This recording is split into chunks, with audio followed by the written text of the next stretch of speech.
Assalamualaikum warahmatullahi wabarakatuh.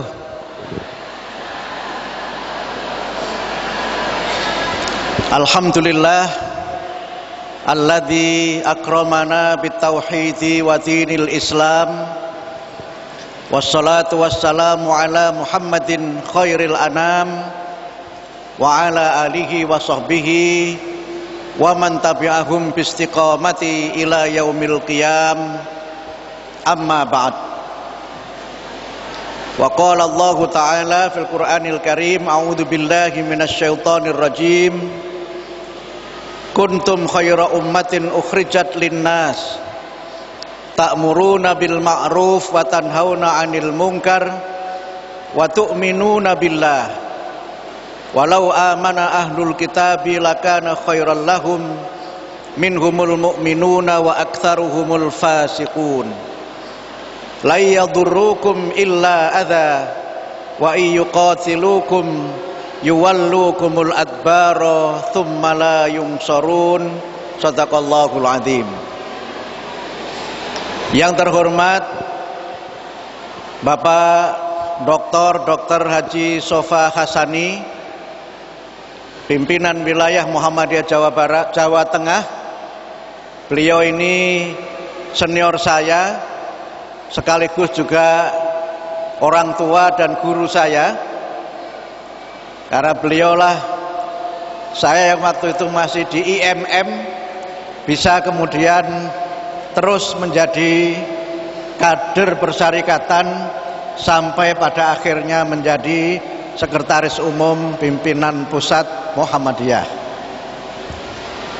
Yang kami hormati Bapak Wali Kota Tegal yang diwakili oleh Bapak Budi Saptaji MSI. Matur nuwun rawuhipun Bapak. Salam kembali untuk Bapak Wali Kota. Ketua Pimpinan Daerah Muhammadiyah Kota Tegal Bapak Kiai Haji Alif Syarifuddin M.Hum beserta seluruh jajaran PDM Kota Tegal, ketua dan perwakilan dari PDM tetangga Tegal.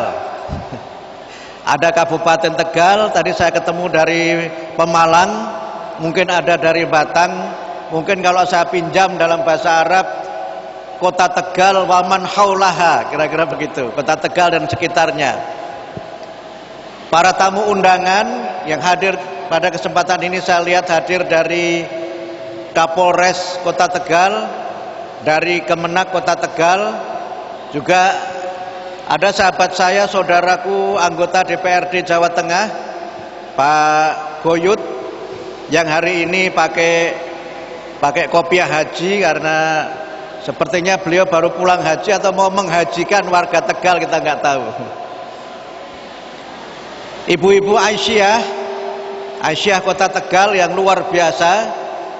Kalau saya lihat yang hadir pada kesempatan ini, perbandingan bapak-bapak dan ibu-ibu itu 1:3. Ini jangan-jangan di Tegal ini satu orang bapak punya 3 pendamping ibu-ibu. Tapi salut sekali ibu-ibu Aisyah, di mana-mana semangatnya luar biasa. Saudara-saudara angkatan muda Muhammadiyah, mulai dari Pemuda Muhammadiyah, Nasihatul Aisyah, Ikatan Mahasiswa Muhammadiyah, Ikatan Pelajar Muhammadiyah, Tapak Suci Pendekar Muhammadiyah, dan Hizbul Waton Pandu Muhammadiyah, bapak-bapak, ibu-ibu, PCM, dan juga PCA, PRM, dan PRA di lingkungan PDM dan PDA Kota Tegal, pimpinan amal usaha, dan singkatnya seluruh hadirin wal hadirat yang dirahmati oleh Allah. Alhamdulillah, syukurillah, marilah kita bersyukur atas nikmat Allah yang terlimpahkan kepada kita, terutama nikmat iman dan nikmat Islam. Alhamdulillah, Allah mempertemukan kita di majelis yang sangat mulia ini, yang penuh dalam suasana kebahagiaan dan kebersamaan ini, dalam keadaan sehat walafiat. Kita berdoa memohon kepada Allah semoga acara kita, haflah kita pada pagi hari ini mendapatkan rahmat dan ridho dari Allah Subhanahu wa taala. Bapak Ibu yang saya hormati, saya menyampaikan selamat dan apresiasi kepada PDM Kota Tegal yang tiada pernah berhenti untuk membangun, memajukan umat dan memajukan bangsa. Tadi disampaikan oleh Pak Ketua, Pak Alif, saya sebelum hadir di sini sudah ada 2 rangkaian acara. Pagi saya meresmikan Pondok Tahfidz Al-Quran Subulus Salam. Ini namanya seperti nama kitabnya Imam Muslim.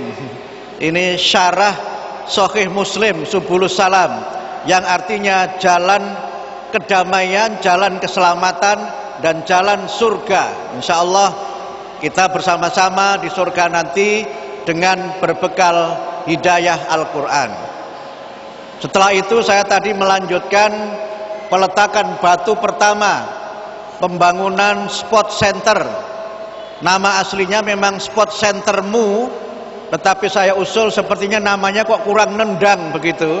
Saya usul namanya diganti dengan Muhammadiyah Sport Center. Yang tadi Pak Sofa kata panitia, Pak Heru tadi disampaikan pembangunan direncanakan selesai sebelum Muswil Muhammadiyah bulan Maret yang akan datang. Mungkin nanti kalau ada waktu bolehlah, kalau nanti lapangan futsalnya sudah jadi, saya boleh ikut main futsalnya, tapi saya bagian kipernya saja. Karena kalau striker sudah nggak kuat. Kalau kiper kan boleh, bola ke sana kita tenang-tenang saja begitu. Atau kalau tidak nanti ada pertandingan persahabatan badminton. Insya Allah juga saya mau siap main. Tapi tentu saja mainnya double, dan yang main sama saya harus siap untuk kalah. Karena kalau main sama saya itu spesialis kalah saya kalau badminton itu. Tapi yang penting adalah kebersamaannya, dan mudah-mudahan kalau bisa selesai sebelum Muswil, itu sesuatu yang luar biasa, akan menjadi kado Muswil. Tetapi kalau bisa lebih cepat itu juga lebih baik. Mudah-mudahan, karena tadi saya dengar sponsornya juga sudah ada dari berbagai kalangan, termasuk dari SMK Muhammadiyah 1 Kota Tegal. Dan hari ini saya menghadiri istilahnya itu simulasi pembukaan Muswil. Ini namanya simulasi muqaddam, simulasi yang mendahului, karena muktamar saja belum sudah berpikir Muswil. Ini artinya berpikirnya sudah jauh ke depan, dan ini menggambarkan betapa warga Persyarikatan Muhammadiyah dan Aisyah di Kota Tegal ini telah sangat siap untuk menyukseskan Muktamar Muhammadiyah dan Muswil Muhammadiyah dan Aisyah. Saya merasakan aura kegembiraan yang luar biasa. Dan untuk menambah kegembiraan itu, kalau boleh saya minta izin Bapak Ibu berdiri dulu semuanya. Kita nyanyikan referen lagu Derap Berkemajuan. Karena tadi saya perhatikan ketika paduan suara nyanyi, yang lain cuma pada bengong saja. Bagaimana kalau kita semuanya berdiri, bernyanyi bersama dan bertepuk tangan? Nanti ini musisinya siapa tadi? Monggo Pak Tio, Pak Tio. Kita sudah ada yang mulai agak ngantuk, jadi kita bersemangat. Pak Nurkholis semangat ya, senior kita ini penasihat PDM Kota Tegal. Ayo Mas Tio. Ayo Mbak dirijennya ke sini aja, ke peserta. Yang di sini saya kira tahu. Ayo silakan. Musiknya itu sumbangan dari Mas Eros. Mas Eros ini alumni SMA Muhammadiyah 1 Yogyakarta, sekaligus bagian dari grup Sheila on Seven. Nah, mungkin Bapak Ibu nggak tahu Sheila on Seven itu siapa. Kalau yang di sini saya kira semuanya tahu. Saya juga insya Allah juga tahu Sheila on Seven itu. Silakan dimulai Mbak, refnya saja. Di Solo jalin ukhuwah, muktamar satukan langkah, bersama majukan Indonesia. Di Solo jalin ukhuwah, muktamar satukan langkah, bersama serahkan semesta. Sang Surya suruh peradaban. Lagi di Solo jalin ukhuwah, muktamar satukan langkah, bersama majukan Indonesia. Di Solo jalin ukhuwah, muktamar satukan langkah, bersama serahkan semesta. Sang Surya suruh peradaban.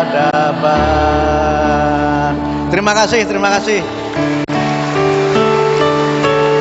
Ibu peserta Muktamar Muhammadiyah Asia bisa hadir secara langsung di kota Surakarta.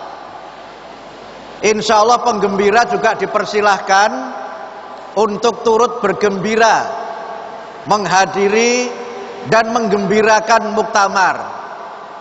Dan insya Allah pembukaan muktamar yang awalnya kita rencanakan di Edutorium Universitas Muhammadiyah Surakarta atas masukan dan juga permintaan khusus dari Wali Kota Surakarta dan warga persyarikatan, pembukaannya insya Allah di Stadion Manahan, yang itu menjadi stadion yang insya Allah sekitar 30-40 ribu peserta bisa tertampung di stadion itu.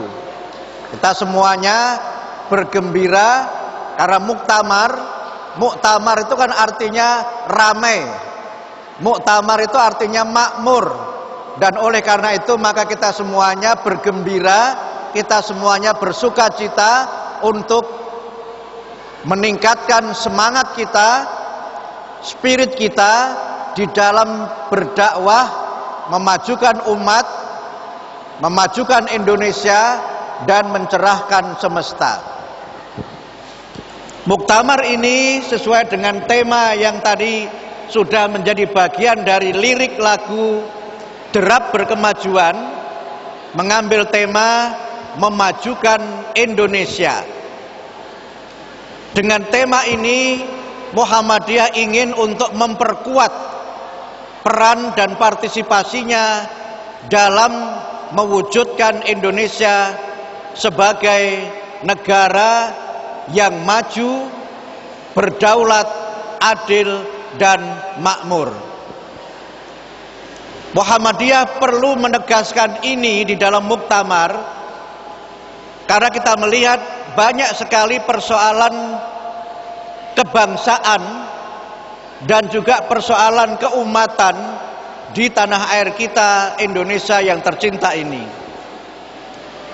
Muhammadiyah yang melalui para tokohnya turut serta mendirikan Indonesia tentu merasa bertanggung jawab bagaimana agar Indonesia ini bisa lebih maju lagi.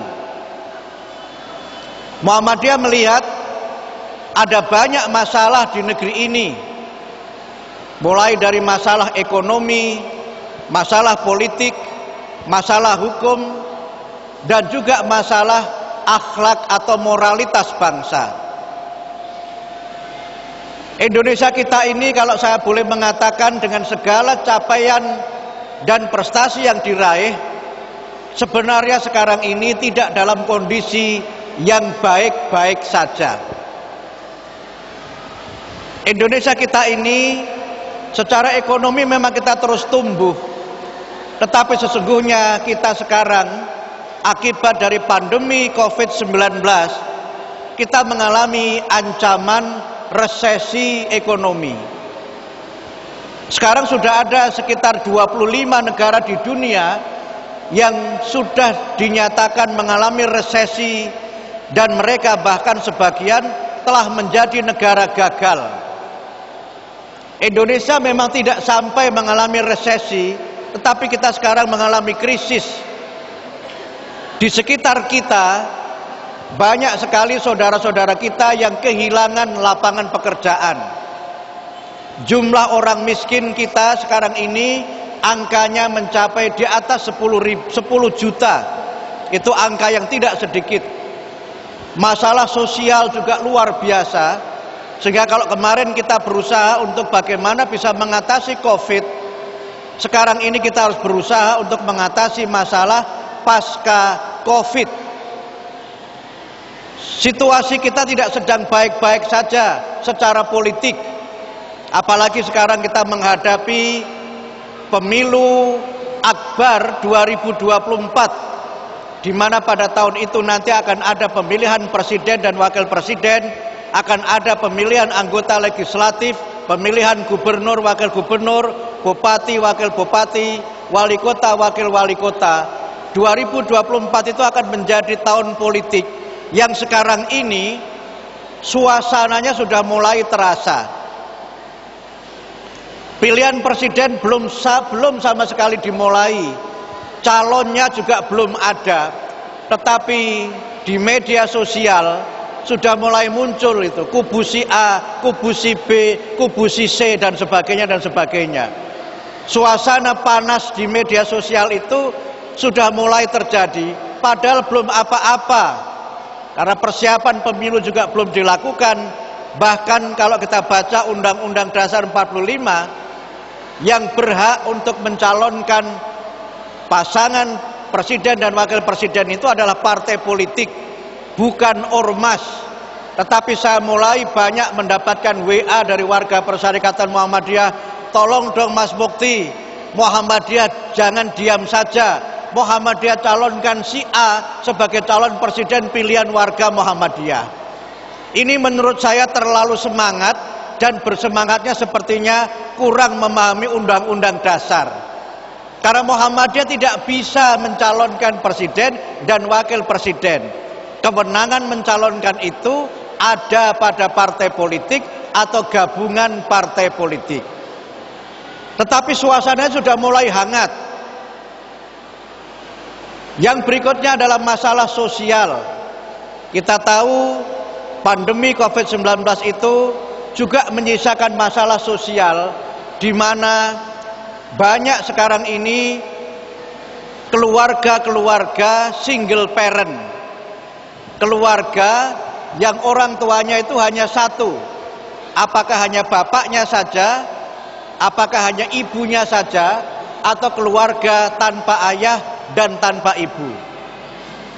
Data di Kementerian Sosial menunjukkan selama pandemi COVID-19 itu lebih dari 21.000 anak yatim dan yatim piatu di Indonesia ini.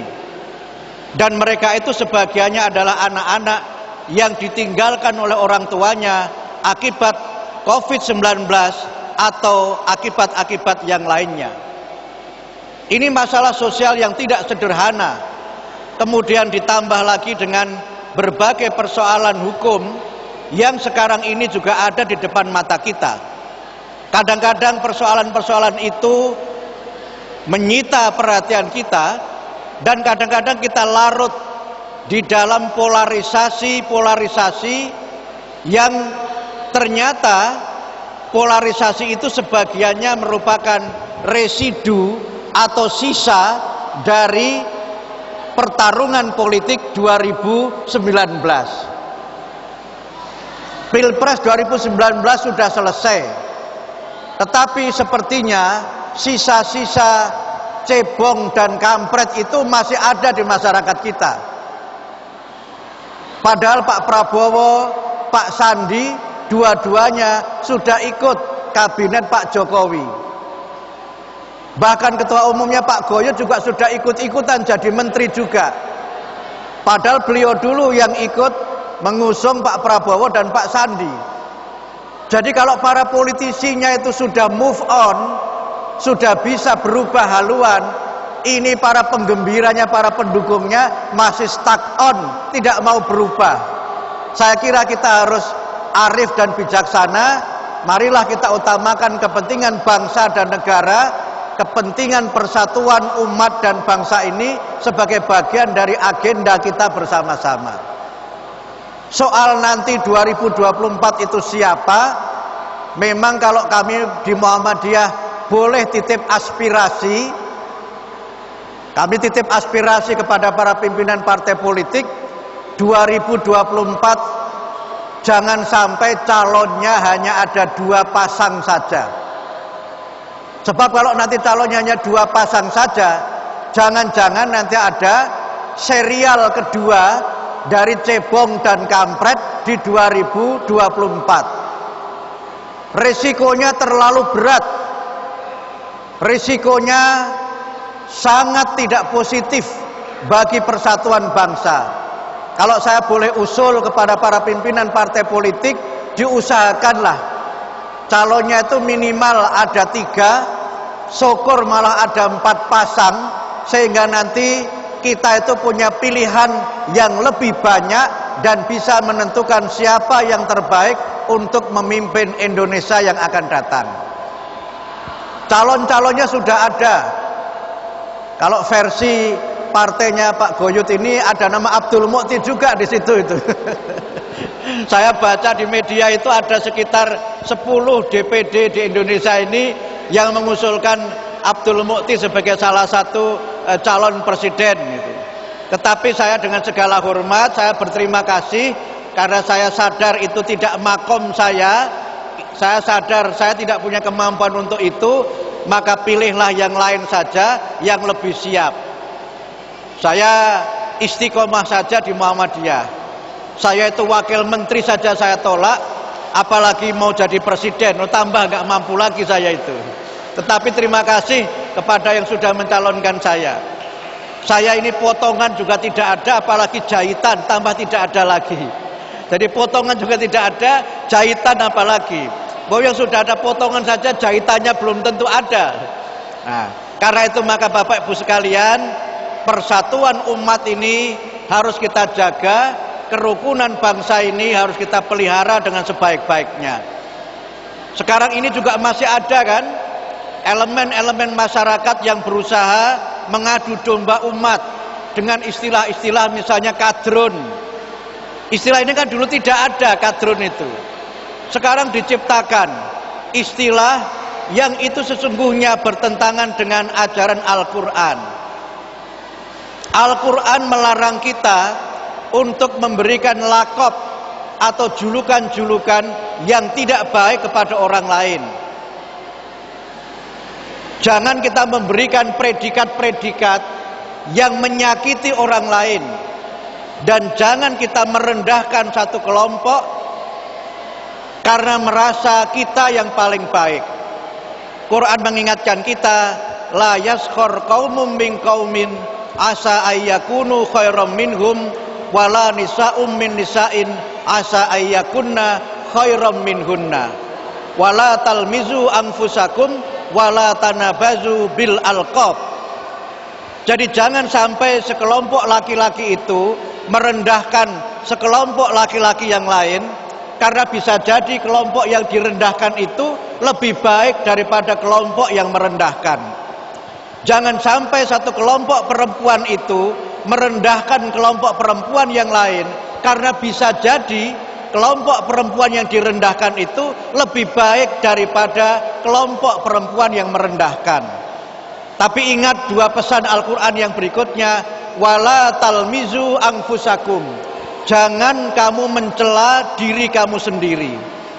Kalau saya baca di dalam tafsir, wala talmizu anfusakum itu artinya sesama muslim jangan saling menghina, sesama muslim jangan saling mencerca, sesama muslim jangan saling mencaci maki. Karena muslim itu satu dengan yang lainnya ibarat satu tubuh, kal jasadil wahid, ibarat satu tubuh Karena itu maka kita tidak boleh merendahkan satu kelompok hanya karena mereka berbeda dengan kita. Tidak boleh kita merasa superior hanya karena kita merasa paling banyak jumlah anggotanya. Inilah saya kira pesan penting agar kita bersatu. Kemudian wala tanabazu bil alqab, jangan memberikan julukan-julukan, jangan memberikan lakop atau predikat-predikat terhadap kelompok lain, apalagi jika predikat itu adalah predikat yang memang tidak sesuai dengan tuntunan agama. Inilah yang saya kira penting agar kita ini bersatu. Karena kunci Indonesia maju itu bersatu. Bapak Ibu sekalian mungkin sekarang mengikuti berita di Sri Lanka. Mungkin ada yang mengikuti berita di Sri Lanka itu. Di negara itu baru saja terjadi peristiwa politik di mana presidennya itu diturunkan. Dan Sri Lanka itu memang negara mayoritas beragama Buddha, Muslimnya hanya 10% saja. Hanya 10% saja yang beragama Islam. Tapi 10% Muslim di Sri Lanka itu menjadi kelompok elit yang menentukan negara itu. Karena sebagian besar orang Islam di Sri Lanka itu orang-orang kaya. Aktsaruhum minal agniya. Dan yang menarik, sebagian Muslim Sri Lanka itu keturunan Indonesia. Waktu saya ke Sri Lanka, ke Kolombo, ketemu dengan seperti majelis ulamanya Sri Lanka itu, ketuanya itu pakai kopiah seperti kita. Saya tanya, ada kok kopiahnya seperti kopiah Indonesia? Ya, nenek moyang saya orang Indonesia. Di Sri Lanka itu ada keturunan Indonesia, terutama di Ceylon. Ceylon itu satu kota di Sri Lanka yang dulu tempat di mana Syekh Yusuf Al-Makassari itu dibuang oleh Belanda. Jadi Syekh Yusuf Al-Makassari ini kan aslinya dari Makassar, makanya namanya Al-Makassari. Mungkin kalau ada yang dari Tegal namanya ya Syekh siapa? Alif Syarifuddin As-Salawi, ya kira-kira begitu. Nah, mungkin kalau saya ya Abdul Mu'ti Al-Qudsi, ya kira-kira begitu. Nah, Pak Sofa ini As-Samarangi, ya kira-kira begitu. Pak Sofa dari Semarang. Nah, Syekh Yusuf Al-Makassari ini ketika Sultan Hasanuddin kalah, beliau ini kan lari dari Makassar. Kemudian sempat singgah di Pekalongan. Nah, itu yang oleh orang Pekalongan dijadikan sebagai punden itu. Padahal itu tempat di mana Syekh Yusuf istirahat menambatkan kapalnya dan istirahat di situ sebelum melanjutkan perjalanan sampai ke Serang. Sampai di Serang, beliau membantu Nyi Ageng Tirtayasa berperang melawan Belanda. Sehingga beliau kemudian ditangkap oleh Belanda. Oleh Belanda, Syekh Yusuf dan pengikutnya ini dibuang ke Ceylon di Sri Lanka itu. Tapi sekian lama beliau di Ceylon itu bukannya beliau menderita, bukannya beliau itu menyerah dan putus asa, tapi justru di Ceylon itu beliau mendakwahkan Islam di negara yang mayoritas penduduknya beragama Buddha. Dari Ceylon, Syekh Yusuf kemudian dibuang lagi oleh Belanda ke Afrika Selatan.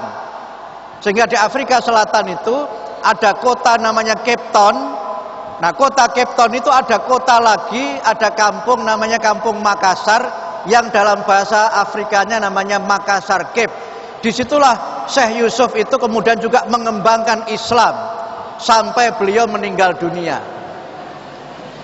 Saya ingin cerita ini untuk memberikan kepada kita satu spirit atau semangat bahwa kita itu dimanapun berada itu jangan pernah berhenti untuk berdakwah, jangan pernah menyerah walaupun kita mungkin mengalami banyak sekali kesulitan dan tantangan yang luar biasa. Karena itu maka Muhammadiyah ingin agar peristiwa Sri Lanka itu tidak terjadi di tanah air kita. Karena bapak-bapak dan ibu-ibu, saya itu ikut grup WA yang grup itu isinya hampir semuanya itu anti pemerintah. Jadi kalau membaca status-status dan tulisan di grup itu, orang itu kira-kira bawaannya itu mau revolusi. Tetapi Muhammadiyah sudah tegas mengatakan bahwa pemerintahan sekarang ini harus kita pertahankan sampai diselenggarakan pemilu sesuai pada waktunya. Ini prinsip Muhammadiyah dan itu kunci untuk kita maju. Sebab kalau sampai terjadi revolusi, sampai terjadi kudeta, kita akan terpecah belah luar biasa. Dan kalau negeri ini terpecah belah, yang paling merugi dan yang paling menderita itu umat Islam. Karena apa? Karena yang paling banyak tinggal di negeri ini adalah warga negara yang beragama Islam.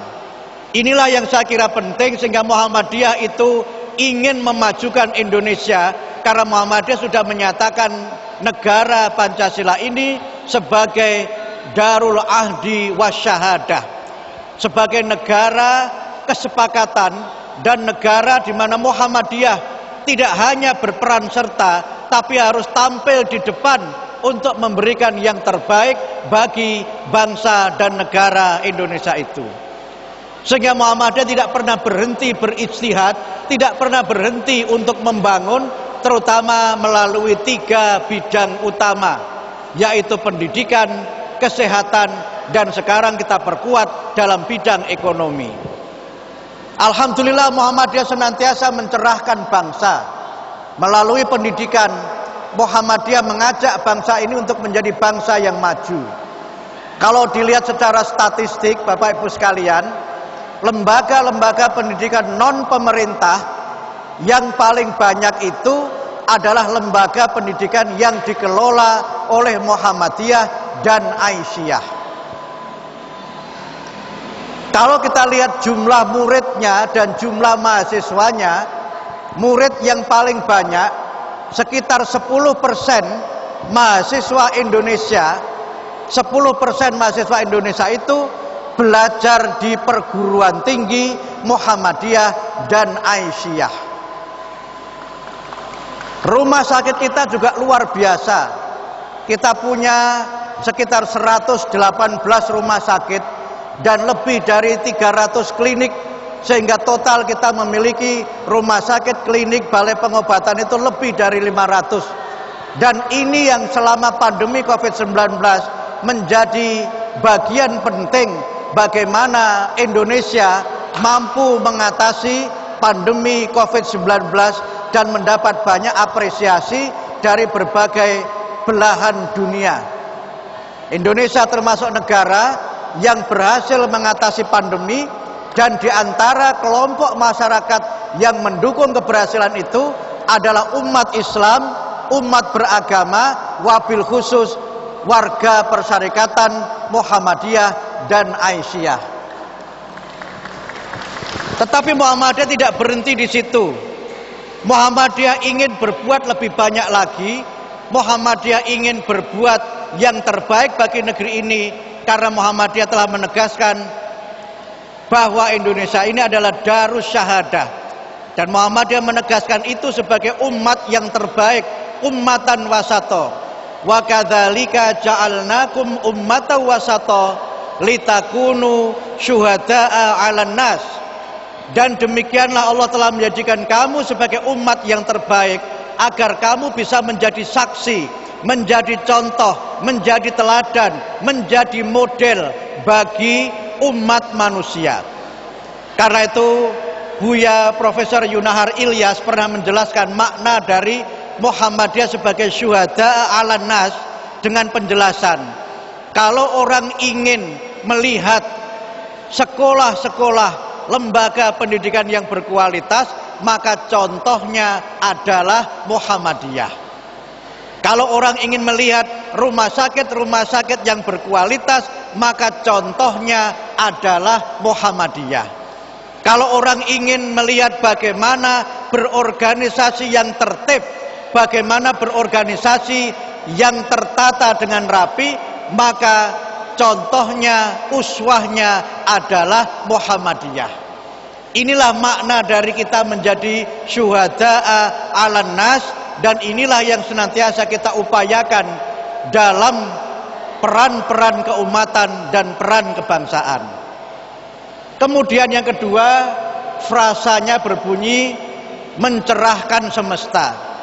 Bapak Ibu sekalian, Muhammadiyah ini sekarang tidak hanya menjadi gerakan nasional, tapi sudah menjadi gerakan internasional.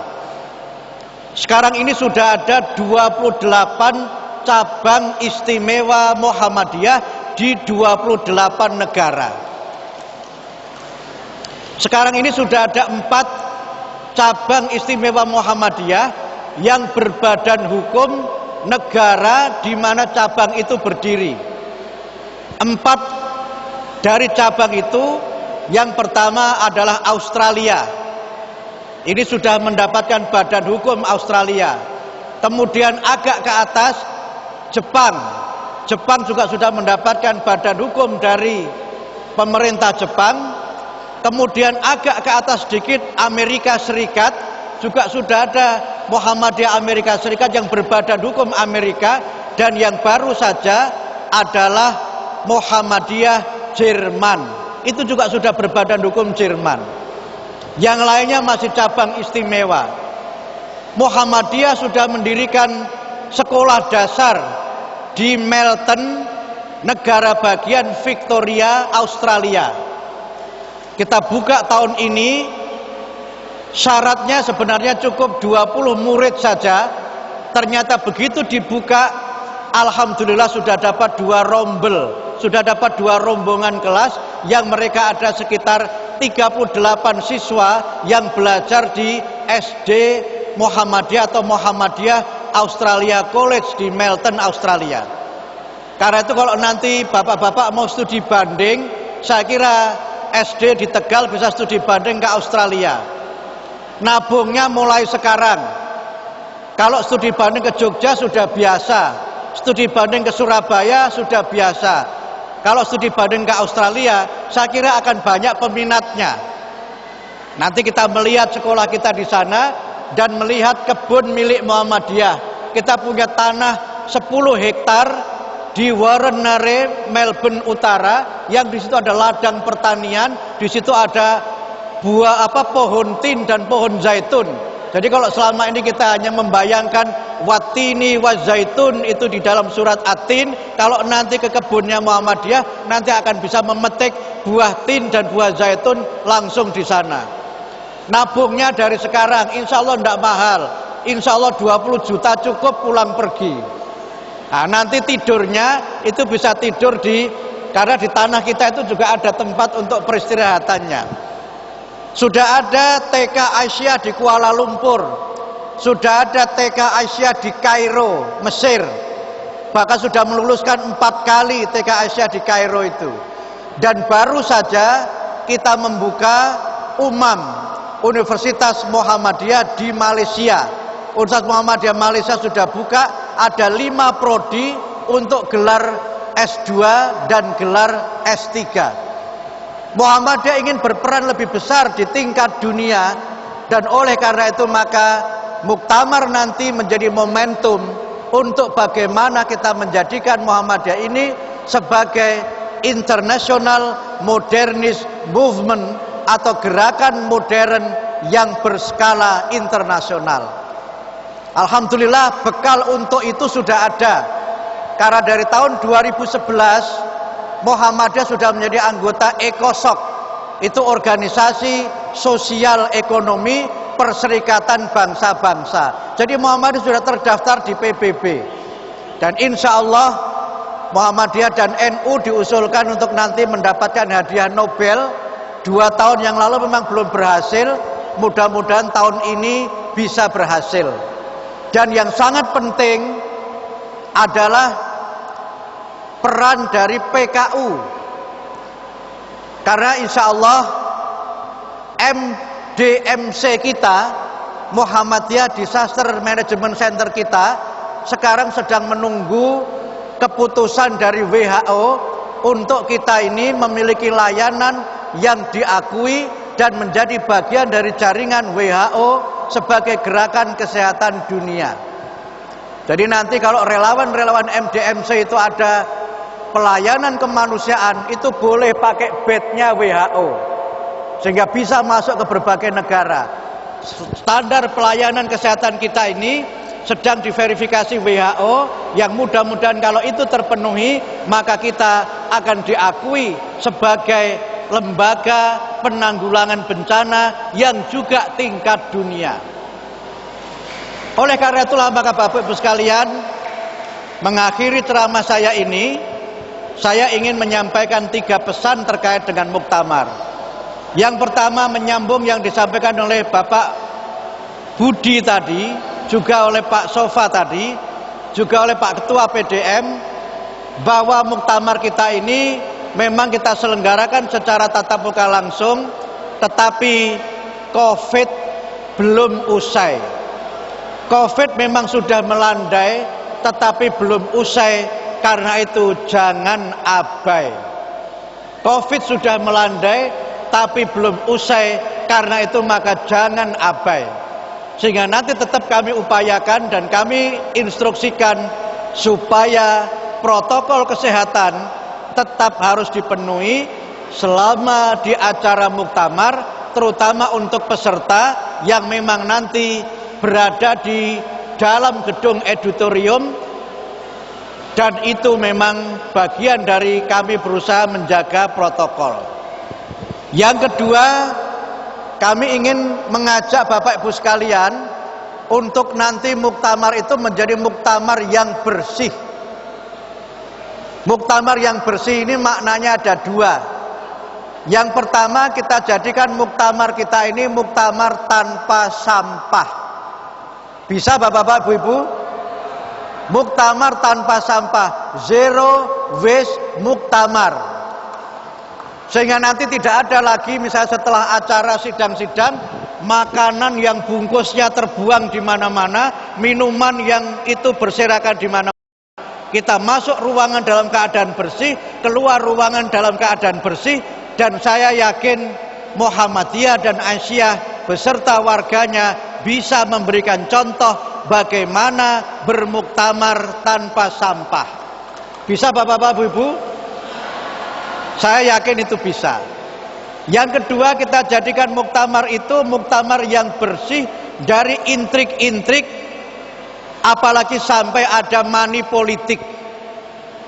Di Muhammadiyah ini kita sudah lama memiliki jenjang kepemimpinan dan sistem pemilihan yang tertib. Banyak organisasi yang sistem pemilihannya itu meniru Muhammadiyah. Bahkan tidak hanya organisasi Islam, sebagian partai politik itu sekarang juga pemilihannya meniru model Muhammadiyah. Sehingga alhamdulillah di Muhammadiyah ini tidak ada kutu loncat, apalagi kutu busuk. Karena apa? Kepemimpinan di Muhammadiyah itu sudah melalui tahapan dan seleksi yang sangat jelas. Aturan-aturannya sudah sangat jelas. Mulai dari di tingkat pusat itu seorang bisa dicalonkan menjadi calon anggota pimpinan kalau dia punya nomor baku anggota yang berusia sekurang-kurangnya 5 tahun. Jadi kalau NBM-nya itu kurang dari 5 tahun, walaupun itu profesor, doktor yang mantan menteri, kalau belum 5 tahun, tunggu dulu sampai nanti Bapak Ibu punya nomor anggota yang berusia lebih dari 5 tahun. Yang kedua, seorang bisa dicalonkan kalau dia punya pengalaman kepemimpinan di tingkat pusat, di tingkat majelis lembaga tingkat pusat, atau kepemimpinan di tingkat wilayah dan daerah. Jadi kalau orang tidak pernah tampil memimpin di persyarikatan, maka dia tidak akan bisa tampil menjadi pimpinan di persyarikatan. Sehingga tidak ada kutu loncat di Muhammadiyah dan Aisyah itu. Kemudian dia tidak boleh merangkap menjadi pimpinan partai politik, apapun partai politiknya. Ini juga sudah aturan sudah sangat jelas, sehingga alhamdulillah sekarang kami mendapatkan laporan sementara. Sekarang ini sudah ada dari 200 sekian yang dicalonkan oleh anggota Tanwir, itu ternyata yang dinyatakan memenuhi syarat ada sekitar 90 sekian calon. Yang 90 sekian calon inilah nanti yang akan dipilih di sidang tanwir menjadi 39 nama. 39 nama itu nanti yang dibawa ke muktamar untuk dipilih 13 nama. Jadi itu semua sudah tertib di Muhammadiyah, semuanya sudah mapan di Muhammadiyah, dan insya Allah itu yang membuat kita ini senantiasa solid. Sehingga Bapak Ibu sekalian, agar kita ini bisa maju, kita ini harus solid. Kalau tidak solid, nanti akan sulit. Sehingga kalau tadi ada aspirasi Abdul Mukti menjadi calon ketua umum, ya nggak apa-apa dicalonkan, tapi nanti yang memilih adalah anggota muktamar, dan yang memilih ketua umum itu adalah 13 yang terpilih di dalam muktamar. Di Muhammadiyah itu tidak ada orang yang mencalonkan diri, semuanya dicalonkan. Sehingga karena itu maka sering pimpinan di Muhammadiyah itu mengucapkan kalau terpilih menjadi pimpinan itu bukan mengucap syukur alhamdulillah, tapi mengucapnya adalah innalillahi wa inna ilaihi rajiun. Jadi Bapak Ibu, innalillahi wa inna ilaihi rajiun itu tidak kalau ada orang meninggal dunia. Kalau orang dipilih menjadi pimpinan yang dia itu tidak mencalonkan, itu juga musibah. Karena musibah itu di dalam Al-Quran pengertiannya ada dua. Yang pertama musibah yang merupakan nikmat, musibah yang merupakan kebaikan, dan yang kedua musibah yang merupakan ukubah atau hukuman. Nah karena itu kadang-kadang di Muhammadiyah itu santai-santai saja, tidak ada money politik, nggak ada juga sponsor-sponsoran itu. Mudah-mudahan ini kita jadikan sebagai bagian dari muktamar yang bersih, muktamar yang berkeadaban. Siapapun yang terpilih, beliau adalah imam kita, dan kita harus siap menjadi makmum. Siap menjadi makmum. Kita mematuhi, taat kepada pimpinan sepanjang mereka mengajak kepada kebaikan dan memberikan nasihat kalau ada kekeliruan. Inilah yang saya kira penting di dalam kita nanti bermuktamar. Kalau perlu Bapak Ibu sekalian, waktu Makassar dulu itu ada yang menarik. Ketika ibu-ibu Aisyah ini kerudungnya itu beda-beda. Kerudungnya beda-beda. Ininya baju kurungnya sama semua resmi Aisyah, tapi kerudungnya bisa beda-beda. Yang nanti kalau bisa disyuting pakai drone begitu, mungkin bisa membentuk formasi gambar apa gitu. Saya kira itu bisa dilakukan oleh ibu-ibu Aisyah. Karena kapasitas ruangan yang nanti untuk editorium itu, untuk muktamar itu 15.000 tempat duduk. Jadi kira-kira berapa kali lipat dari GOR ini. Itu saya kira luar biasa, dan gedungnya juga sangat, arsitekturnya sangat modern. Saya kalau dapat informasi dari Pak Rektor, pembangunan editorium itu biayanya sekitar 300 miliar rupiah. Dan 300 miliar itu tidak dari APBD, tidak dari APBN, tidak dari iuran warga Muhammadiyah dan Aisyah, tapi semuanya dari Universitas Muhammadiyah Surakarta. UMS ini adalah satu dari 5 universitas Muhammadiyah yang sudah masuk dalam peringkat universitas tingkat dunia, world class university. Sehingga kita ingin dengan memajukan semesta, Muhammadiyah juga mulai memberikan, tidak hanya mendirikan perguruan tinggi di luar negeri, tapi juga menerima mahasiswa dari berbagai negara. Termasuk yang terakhir diresmikan adalah 40 mahasiswa dari Palestina yang mendapatkan beasiswa penuh dari Universitas Muhammadiyah Yogyakarta. Jadi sekarang ini sudah ada ribuan mahasiswa asing yang belajar di perguruan tinggi Muhammadiyah. Dan mereka itulah yang nanti akan menjadi bagian dari diaspora Muhammadiyah di berbagai negara untuk mendukung niat kita, mendukung tekad kita, Muhammadiyah mencerahkan semesta. Karena banyak diantara yang mendirikan Muhammadiyah di luar negeri itu alumni perguruan tinggi Muhammadiyah. Beberapa waktu yang lalu ada alumni program doktor Universitas Muhammadiyah Malang yang mendirikan Muhammadiyah Filipina. Dia sudah menyediakan tanah 28 hektar untuk nanti Muhammadiyah membangun kampus di sana, dan di situ nanti juga akan dibangun masjid, dan dia akan berusaha bagaimana Muhammadiyah Filipina terus berkembang. Karena itu maka keinginan kita untuk menjadikan Muhammadiyah sebagai gerakan dakwah tingkat dunia itu sejalan dengan apa yang difirmankan oleh Allah di dalam Al-Quran, agar kita menjadi gerakan yang rahmatan lil alamin. Wa ma arsalnaka illa rahmatan lil alamin. Kalau kita ini mendeklarasikan diri kita sebagai pengikut Nabi Muhammad, maka kalau Rasulullah Muhammad itu diutus oleh Allah untuk mendatangkan, memberikan rahmat bagi semesta, maka kita sebagai pengikut Nabi Muhammad juga berusaha untuk bisa menjadikan Islam ini sebagai rahmat bagi seluruh alam semesta, menjadikan diri kita ini sebagai orang yang mendatangkan manfaat dan rahmat bagi orang yang terdekat dengan kita, dan bahkan bagi orang-orang yang mungkin tidak kenal dengan kita, tetapi kita dengan rela hati membantu mereka, menolong mereka, dan membebaskan mereka dari berbagai macam persoalan-persoalan kehidupan yang memang sekarang ini tidak semakin ringan tetapi semakin berat.